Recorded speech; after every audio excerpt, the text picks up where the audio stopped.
సమస్య చాలా గంభీరంగా ఉంది. ఇప్పుడు తప్పితే ఎప్పుడు మనం ఈ సమస్యను అటెండ్ కాలే, ఇంకా టైం లేదు ఇక్కడ.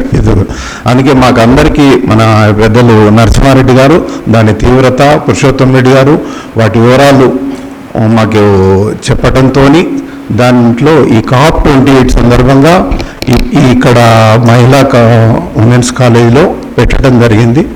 ఏ కార్యక్రమమైనా ఒక కుటుంబం బాగుండాలన్నా, ఒక ఊరు బాగుండాలన్నా, ఒక దేశం బాగుండాలన్నా, ప్రపంచం బాగుండాలన్నా మొదలు ఆ ఇంటి మహిళలను చూస్తే ఆ ఇంటి సంగతి తెలిసిపోద్ది అన్నట్టుగా మొదలు మీ మీద నమ్మకం పెట్టుకొని ఈ బాధ్యతలను మిమ్మల్ని భాగస్వామ్యం చేసేందుకు మేము మీ దగ్గరికి రావటం జరిగింది. సమస్యను తీవ్రతను ఆలోచన చేసి ఇటీవలనే ఎన్నికలైనవి, అన్నిటికీ నాయకులు ఉన్నారు, అన్ని పార్టీలకు ఉన్నారు, మున్సిపాలిటీలలో ఉన్నారు, అసెంబ్లీకి ఉన్నారు, పార్లమెంటుకు ఉన్నారు. ఢిల్లీలో తీవ్రత గాలి కాలుష్యం 60-70 ఉండవలసింది 400 ఉన్నది. ఏం చేయలేకపోతున్నాం. కానీ మనం ఎంతసేపు ఆ విషయం మీద తీవ్రత మేనిఫెస్టోలో రావటం లేదు. వస్తుందా? ఇంతకంటే గాలి, పంచభూతాలు, గాలి, నీరు, భూమి, వీటికంటే ఇంక సమస్య ఏముంటుంది చెప్పండి? ఈ సమస్య తీవ్రత వాళ్ళు గ్రహించటం లేదంటే నాయకులు వాళ్ళు తప్పు పట్టడం లేదు. వాళ్ళకు ఉండే సమస్యలలో ఇది చాలా చిన్నగా కనిపిస్తుంది.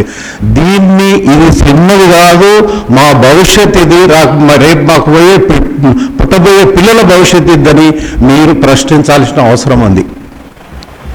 మేము చేయవలసిన డ్యామేజ్ అంతా చేసేసినాం. ఇప్పుడు మీరు మేల్కొనకపోతే మీరు రేపు మీకు పెట్టబోయే పిల్లలకు కూడా మీరు అన్యాయం చేసిన వాళ్ళు అవుతారు.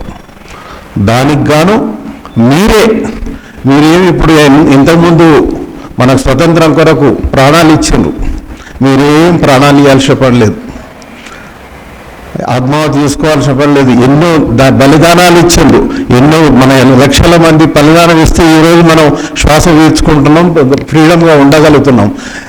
ఈ పర్యావరణం కొరకు మీరు చిన్న పని చేయలేరా? మీరు విద్యార్థులు, మహిళలు, దీనికి ఇక్కడ ఉమెన్స్ కాలేజీ నుంచే నాంది పలకండి. ప్రతి క్లాస్కు ఒక 2 మీరే నాయకులు కాండి. ఎవరైతారు? గాంధీమాత్ వెళ్ళినప్పుడు మొదలు ఒక్కడే వెళ్ళాడు, వెనకాల అందరూ వచ్చారు. మీరే మొదలు పెట్టండి. ఇక్కడి నుంచి పంచభూతాలు, గాలి, నీరు, మంచి వాటిని చేసేటప్పుడు మీరే నడుము కట్టండి. ఇక్కడి నుంచి మీ వెనకాల మేము ఉంటాం. గల్లీ లీడర్ ఉంటారు, ఢిల్లీ లీడర్ ఉంటారు, అన్ని పార్టీలకు లీడర్ ఉంటారు. పర్యావరణానికి మీరెందుకు లీడర్లు కాకూడదు? పర్యావరణ సమస్య మన ఒక్కరిది కాదు, ఒక పార్టీలది కాదు, ఒక మతాంది కాదు, ఒక కులాంది కాదు. ఇది అందరి సమస్య. ప్రపంచవ్యాప్తంగా వ్యాపిస్తున్న పెద్ద గంభీరమైన, ఇంతకంటే ప్రమాదమైన ఇంకో సమస్య లేదు. కానీ దాని తీవ్రతను అది పక్కకు పెట్టి మిగతా అన్ని విషయాల మీద చర్చించుకుంటున్నాము. దీని మీద జరగవలసిన చర్చ జరుగుతలేదు. చర్చ జరిగినా గ్రౌండ్కి వెళ్ళటం లేదు.